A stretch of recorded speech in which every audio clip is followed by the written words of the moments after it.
उन्नाव में भयानक टक्कर, कितना खौफनाक था मंजर। बिहार टू दिल्ली का सफर आखिरी सफर बन गया। देखा जब ये हादसा, शवों का ढेर लग गया।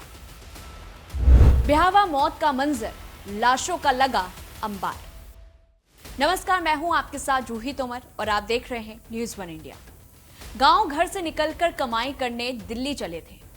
मन में था कि पैसे कमाएंगे, परिवार को भेजेंगे, फिर एक दिन आकर अपने सपनों का आशियाना बनाएंगे। मन में कई तरह के सपने संजोकर बस में सवार हुए थे, मगर कहां पता था कि यूपी के उन्नाव में ही उनके सपने दम तोड़ देंगे।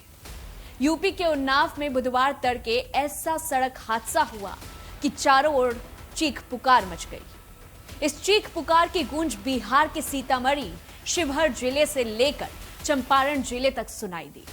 दरअसल सीतामढ़ी से एक स्लीपर बस दिल्ली आ रही थी, मगर रास्ते में ही उन्नाव के पास लखनऊ आगरा एक्सप्रेसवे पर वह बस हादसे का शिकार हो गई। तेज रफ्तार में चल रही बस अचानक दूध के टैंक से जा टकराई और देखते ही देखते चारों ओर लाशें बिछ गई। बिहार के सीतामढ़ी से सवारियों को लेकर बस दिल्ली की ओर जा रही थी। इस बस में केवल लोग सवार नहीं थे, उनके सपने और उनकी उम्मीदें भी सवार थी, मगर सब चकनाचूर हो गया। उन्नाव में आते आते 18 लोगों की जिंदगी खत्म हो गई। जहां एक तरफ हाल ही में हुए हाथरस हादसे से लोग उभर नहीं पाए थे, तो वहीं उन्नाव के इस हादसे ने यह सोचने को मजबूर कर दिया है कि आखिरकार उत्तर प्रदेश में ये क्या हो रहा है। बता दें कि डबल डेकर बस के दूध के टैंकर में टकराने की घटना इतनी भयावह थी कि 18 लोगों को बचाने का मौका भी नहीं मिला। उन्होंने बस में ही दम तोड़ दिया। इस बस हादसे में 19 लोग घायल हुए हैं, जिनका इलाज चल रहा है। हालांकि उन सभी की हालत स्टेबल बताई जा रही है। बस में सवार 20 लोग सुरक्षित हैं और उन्हें दिल्ली भेज दिया गया है। कुल मिलाकर 29 लोग बच गए। बताया जा रहा है कि इस पूरे बस हादसे में ज्यादातर कामगार लोग सवार थे। अधिकांश लोग दिल्ली काम करने आ रहे थे। ये बस हादसे की तस्वीर सामने आई है। इस तस्वीर से उन्नाव बस हादसे की खौफनाक मंजर की झलक दिख रही है। बस ने सामने से दूध के टैंकर में टक्कर मारी थी। बस का सबसे अधिक सामने और दाहिने वाला हिस्सा क्षतिग्रस्त हुआ है। बस में सवार उन्हीं लोगों की मौत हुई है जो आगे की सीटों पर बैठे थे। बस में पीछे वाली सीटों पर बैठने वाले लोग खुशकिस्मत थे। अगर वे बस में आगे होते तो आज मृतकों की जगह उनका नाम होता। बस की तस्वीरों को देखकर समझा जा सकता है कि बस से आगे और दाहिने वाले हिस्से में बैठे लोगों में से ही 18 लोग काल के गाल में समाये हैं। बस के सामने वाले हिस्से का परखच्चा उड़ा। इन तस्वीरों में देखा जाए तो बस के सामने वाले हिस्से का परखच्चा उड़ चुका है। जब हादसे के बाद आसपास के लोग बचाने दौड़े तो बस के अंदर का नजारा देख वे हैरान रह गए। बस की सीटों में शव फंसे थे। बस में लाशों के ढेर लग चुके थे। जगह जगह खून के धब्बे थे। खून से लथपथ शवों पर नजर डालना भी मुश्किल हो रहा था। घायलों को काफी मशक्कत के बाद निकाला गया। किसी तरह कुछ लोग खुद को बाहर निकालने में कामयाब हो पाए थे। यह टक्कर इतनी भयानक थी कि बिहार से आ रही बस दूध के टैंकर को बीच से चीरती हुई निकल गई। बस के बाहर तक छिट्टे ही छिट्टे थे खून। इधर उधर बिखरे पड़े चप्पल, जूते और सामान इस बात की गवाही दे रहे थे कि हादसे का यह मंजर कितना खौफनाक था।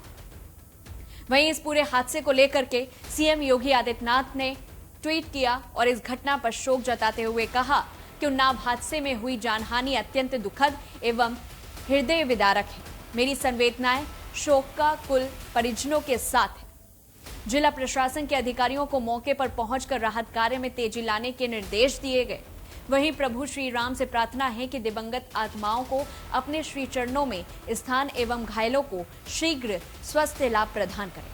वहीं इस पूरी घटना को लेकर के मायावती ने भी दुख जताया और उन्होंने कहा कि पीड़ित परिवारों के साथ मेरी गहरी संवेदनाएं हैं। उन्होंने कहा, लखनऊ आगरा एक्सप्रेसवे पर स्लीपर बस और टैंकर की जोरदार भिड़ंत में 2 महिलाओं व एक बच्चे समेत 18 लोगों की मौत तथा लगभग 20 लोगों के गंभीर रूप से घायल होने की घटना अति दुखद है। मेरी गहरी संवेदना, ऐसी दुर्घटनाओं में लोगों की मौतों को रोकने के उपाय जरूर किए जाएं। वहीं सपा प्रमुख मुखिया अखिलेश यादव ने भी इस पूरे हादसे में 18 लोगों की मौत का कारण बीजेपी सरकार की लापरवाही को बताया। इसके साथ ही पूर्व सीएम ने हादसे में जांच की मांग भी की है। वहीं अखिलेश यादव ने सीसीटीवी, एम्बुलेंस सर्विस और एक्सप्रेसवे मैनेजमेंट समेत 6 बिंदुओं को उठाते हुए बीजेपी सरकार से जांच कराने की मांग की। अखिलेश ने इन विषयों पर जांच की मांग की। आपको लिस्ट भी दिखा देते हैं, आप अपनी स्क्रीन पर देख सकते हैं। एक्सप्रेसवे पर विशेष पार्किंग जोन की व्यवस्था होते हुए भी कोई वाहन बीच रास्ते में क्यों खड़ा हुआ था? सीसीटीवी के लगे रहने के बावजूद खड़े वाहन की निगरानी में चूक कैसे हुई? क्या सीसीटीवी काम नहीं कर रहे थे? हाईवे पुलिस कहां थी? क्या नियमित पेट्रोलिंग नहीं हो रही थी? इस पूरे हादसे के बाद हाईवे एम्बुलेंस सर्विस कितनी देर में पहुंची और हताहतों के संबंध में उसकी भूमिका क्या रही? यदि गाड़ी खराब होने के कारण खड़ी थी तो उसे टोइंग सहायता क्यों नहीं पहुंची? एक्सप्रेसवे पर प्रतिदिन करोड़ों रुपए लिए जाते हैं, वो पैसे एक्सप्रेसवे के व्यवस्थापन और प्रबंधन में ना लगाकर क्या कहीं और जा रहा है?